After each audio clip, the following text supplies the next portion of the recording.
negeri. Geser sedikit yuk ke Kabupaten Temanggung. Aku dan Mbak Ulia lagi main-main ke ladang bekas lahan tembakau. Biasanya setelah panen tembakau, di sekitar ladangnya banyak ditumbuhi berbagai jenis rumput. Wah, iki krokotin aku, Mas. Oh, iki Aku krokot ngene ya. wae. Kowe golek krokot sik. Ya, Oh, wis aku tak lanjut rono nanti. sik. Golek renteng di sebelah kono kuwi. Ayo. Sik. Di antara sekian banyak jenis rumput, ada beberapa jenis rumput yang bisa kita manfaatkan sebagai makanan loh.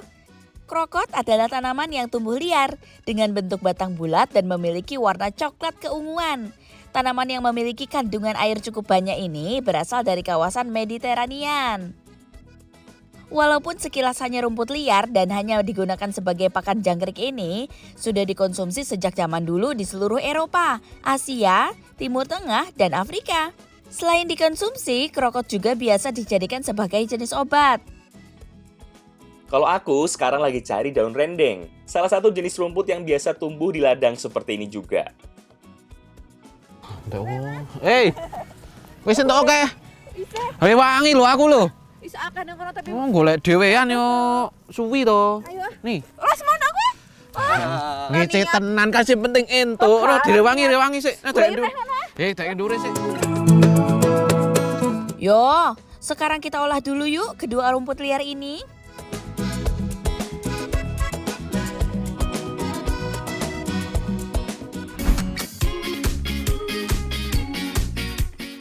Sebenarnya di Indonesia, daun krokot juga biasa digunakan sebagai campuran berbagai sayuran. Ada yang digunakan sebagai sayur asem dan bahan campuran urap. Sebelum dimasak, petik daun krokot lebih dulu. Oh iya, bagian batang yang masih lunak juga masih bisa dimanfaatkan.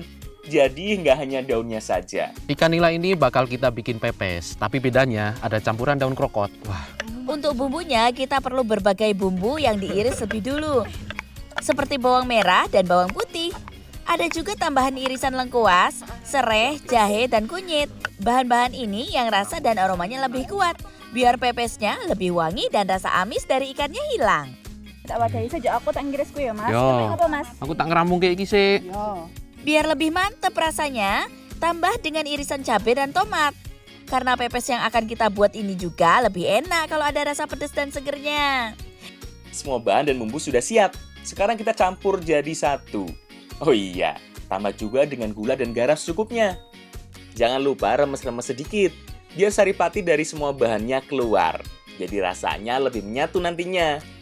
Sip, sekarang saatnya kita bungkus dengan daun pisang.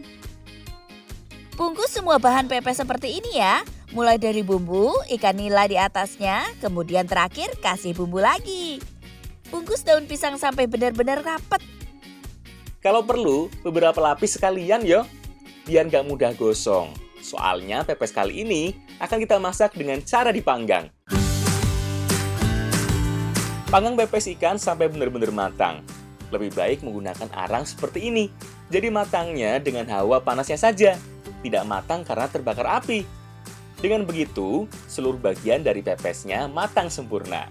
Tidak ada yang lebih gosong dan bagian lainnya masih mentah. Sip, wis mateng. Iki, pepes nila daun krokot siap kita sikat.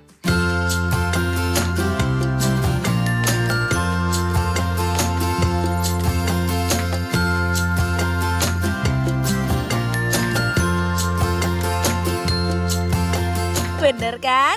Seluruh bagian dari pepesnya benar-benar matang. Ikannya sudah empuk, krokotnya juga empuk, tapi nggak sampai overcook. Sebenarnya rasa krokot ini lebih ke asam ya, Mas. Tapi karena campurannya ikan jadi lebih seger dan juga enak. Ya, Mas? Cocok ya. Mm-mm. Nah, karena krokotnya ini asem, jadi banyak mengandung vitamin C dan baik untuk imunitas tubuh. Salah satu ciri khas dari krokot adalah cita rasa asamnya. Di luar itu, si rumput liar pakan jangkrik ini memiliki banyak nutrisi dan vitamin yang bermanfaat untuk tubuh. Karena alam memberikan banyak manfaat.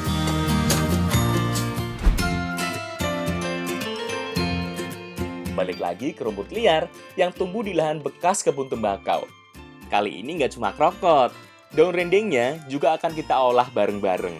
Nah, makanan yang akan kita buat adalah makanan yang selalu ada di setiap tradisi penting yang ada di Pulau Jawa. Aku petik dulu ya semua daun-daun yang dibutuhkan. Berbeda dengan krokot yang batangnya bisa digunakan sekalian. daun rendeng lebih baik daunnya saja. Soalnya lumayan keras teksturnya. Selain 2 jenis rumput liar tadi, ada bahan tambahan lain yang digunakan sebagai urap, seperti buncis, wortel, dan tauge.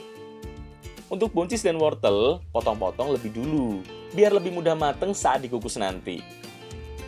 Sekarang bagianku mempersiapkan semua bumbunya. Ada bumbu halus yang diperlukan untuk membuat urap yang satu ini. Bumbu halus yang terdiri dari bawang putih, cabai, daun jeruk, gula, dan garam. Ini krokot sama rendengnya itu bakal dibikin urap. Nah, supaya lebih seger, bahan-bahannya sangat komplit ya, Mbak? Komplit. Tambahan lainnya adalah parutan kelapa. Bukan urap namanya kalau nggak menggunakan parutan kelapa. Untuk urap yang akan kita buat kali ini pakai kelapa yang tanggung, yang tidak terlalu tua tapi juga tidak terlalu muda. Jadi biar tetap gurih dan ada rasa manis-manisnya. Gak wis tak bindisi serampung aku mehan iki. Mungkin mau ngulek rampung. Nek gembes tak bindisi coe tenan kok. Yowes Mbak Risa, minta tolong lanjutkan ulek bumbunya ya. Daripada Mas Gatot marah terus. Aku tak bantu potongin wortelnya dulu. Kalau parutan kelapa dan bumbu halusnya siap, campur jadi satu sampai benar-benar rata. Aku mau masak semua jenis sayurnya dulu ya. Pertama, kukus wortel dan buncis lebih dulu. 2 bahan yang lebih keras dibanding dengan bahan lainnya, biar matangnya nanti bisa berbarengan. Kalau udah agak empuk, baru deh masukkan daun rendeng dan krokotnya. Tunggu sebentar lagi sampai layu juga. Terakhir, masukkan kecambah atau taugenya. Oh iya, bukan cuma semua jenis sayurannya. Bumbu urapnya yang sudah dicampur dengan parutan kelapa juga kukus sekalian ya. Jadi ada beberapa jenis urapan. Kalau urapan di Temanggung itu bumbunya dikukus agar lebih seger rasanya. Sip, wis mateng. Nah, iki urap daun rendeng dan krokot siap kita santap. Yuk kita coba.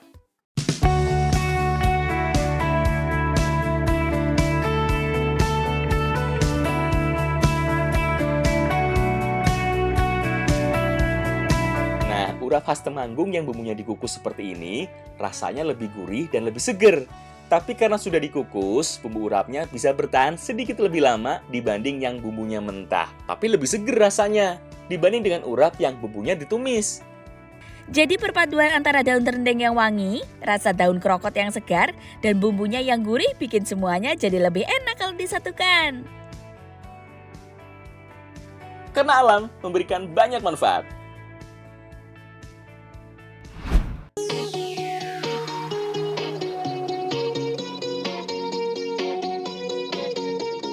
Hari ini di Desa Selokromo memang lagi rame-ramenya. Ada juga ibu-ibu yang berkumpul, sibuk mempersiapkan aneka makanan. Ada banyak makanan yang sedang dipersiapkan di sini, mulai dari nasi, sayur, lauk, sampai dengan cemilan-cemilannya. Sekarang aku lagi ada di Desa Selokromo, bantu ibu-ibu daerah sini bikin masakan untuk acara tradisi Merdikali. Nah, kali ini aku bantu goreng tempe kemul. Ciri khasnya dikasih daun kucai biar lebih wangi ya, Mbak ya. Nah, selain itu juga ada nasi megana dan ingkung tentunya. Mantep nih masakannya kata. Bu, niki tempe tak goreng sedaya nggih. Ada juga nasi jagung lengkap dengan urapan dan lauknya. Juga jajanan pasar dengan segala bentuknya. Kayaknya sampai nggak bisa ngitung deh. Ada berapa jenis makanan yang dihadirkan di sini. Soalnya selain masakan yang dibuat bareng-bareng seperti ini, ada juga yang dibawa langsung dari rumah masing-masing. Semua makanan sudah siap, sekarang saatnya tradisi Merdikali dilaksanakan. Merdikali, atau yang di tempat lain sering disebut dengan Sadran Lepen ini, adalah tradisi yang dilakukan masyarakat Jawa untuk mensyukuri atas sumber air yang melimpah. Kalau di Desa Selokromo, karena adanya tuk kropokan ini. Nih aku udah sampai di sumber mata air Desa Selokromo, namanya Tuk Kropokan. Ini udah sampai dan bawa sesajen bakal didoain dulu. Kampungnya kampung Brak. Hal yang pertama dilakukan setibanya di tuk kropokan adalah menyiapkan sesaji, kemudian memanjatkan doa dengan dipimpin oleh tetua adat.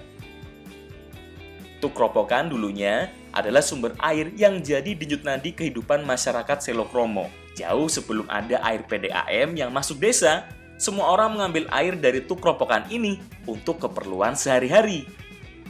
Alat untuk mengangkut air bersihnya dengan bumbung dari bambu besar seperti ini. Persis seperti yang kita lakukan sekarang. Selain wujud ucapan syukur, tradisi berdikali juga dilakukan sebagai upaya pelestarian. Makanya setelah acara doa bersama selesai, dilakukan penanaman pohon beringin. Jadi setelah proses pengambilan air pakai bambu, setelah ini melakukan penanaman pohon beringin. Karena dipercaya pohon beringin ini bisa meresap air, jadi mata airnya bisa lebih awet. Habis capek mengeluarkan keringat, pas banget. Sekarang adalah saat dimana semua makanan dikeluarkan. Mulai dari pucu nasi megana, nasi jagung, ayam ingkung, dan semua jajanan yang sudah disiapkan, semuanya dihidangkan di tengah seperti ini. Udah siap makan ini, Pak? Jangan. Kenapa? Ini buat dulu, ini potong dulu. Oh, Ini dipotong. kan buat itu yang bau rekso itu kali Oh, keropokan. buat sesaji tadi. Ya. Kali. Kepala kaki. Kepala sama kaki. Wah, karena saking banyaknya jenis makanan yang ada, aku sampai bingung mau makan yang mana.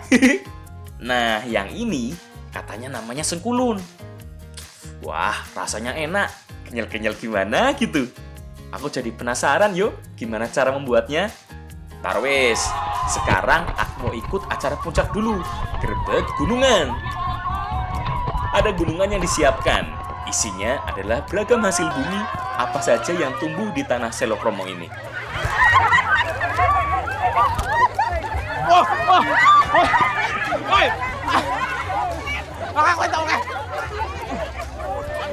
Nah, ini nih sebagai puncak acara tradisi Merdikali, masyarakat daerah sini biasa berebut gunungan atau yang berupa hasil bumi. Wah, dapat banyak. Aduh, mani, Mbak. Grebek gunungan dilakukan dengan tujuan berebut berkah. Lumayan berkahku banyak berarti.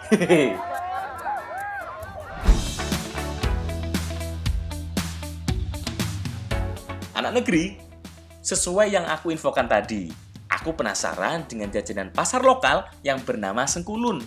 Makanya, sekarang aku mau coba bikin jajanan yang satu ini. Bahan utamanya adalah ketan. Beras ketan aku tumbuk dulu sampai halus. Karena yang akan kita gunakan adalah tepung ketan atau beras ketan yang sudah halus. Ya, bisa juga sih pakai tepung ketan langsung. Tapi kalau pakai beras ketan yang ditumbuk seperti ini, teksturnya nanti lebih kenyal. Ya, aku sekarang lagi numbuk beras ketan, mau dibikin jajanan pasar namanya sengkulun. Nah, uniknya di situ pewarnanya pakai bahan alami atau buah naga. Ada dua jenis pewarna yang kita pakai. Semuanya menggunakan pewarna alami. Buah naga yang digunakan sebagai pewarna merahnya dan daun pandan atau daun suji yang digunakan sebagai pewarna hijaunya. Mam cicina itu galaknya. Kelem dah. Nyo. Segerok. Nyo siji ra apa-apa, nyo siji rasan. Kalau buah naga, gampang tinggal kupas dan peras bagian daging buahnya. Air merahnya akan langsung keluar. Nah, kalau daun pandan butuh usaha lebih ekstra. Harus lebih ditekan untuk mengeluarkan air warna hijaunya. Bahan lainnya adalah parutan kelapa. Balik lagi ke beras ketannya Kalau sudah halus, tinggal diayak seperti ini untuk memisahkan mana yang sudah halus dan mana yang masih kasar. Sip, semua bahan sudah siap. Sekarang campurkan semuanya menjadi satu. Mulai dari tepung ketan, parutan kelapa, dan gula pasir. Semua bahan ini aduk sampai merata. Semua bahan dicampurkan dalam keadaan kering seperti ini Setelah itu langsung masukkan dalam sebuah wadah. Nah, warna alami yang sudah kita buat langsung diteteskan di atasnya. Tidak perlu benar-benar rata, karena ciri khas sengkulun ya seperti ini. Warnanya hanya sebagian di bagian atasnya. Sip, langsung kita kukus sampai matang. Nah, jadi sengkulun ini merupakan jajanan pasar. Tapi uniknya, cara memasaknya itu diolah tapi tidak dicampur dengan air. Hanya dicampur sama garam dan gula. Bu, ini pinten menit, Bu? Matangnya, Bu? 30 menit. Si, gini mati. Uap panas dari hasil pengukusan akan membuat semua bahan sengkulunnya matang. Nah, karena ada gula dan kelapa parut yang masih basah, dua bahan ini akan membuat tepung ketan saling menempel setelah matang nanti. Bu, pun mateng nih Bu. Assalamualaikum nggih.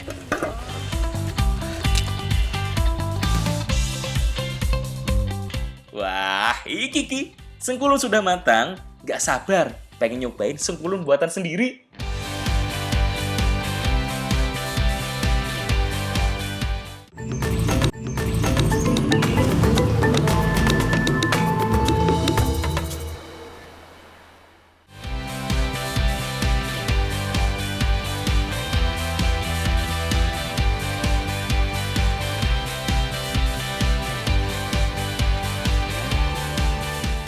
Tekstur dari sengkulun ini lembut, rasanya juga manis dan gurih. Apalagi tadi ada warna dari buah naga jadi cantik nih. Dan warnanya juga warna hijau dari daun pandan. Aromanya mantep nggih, Mak nggih? Yuk.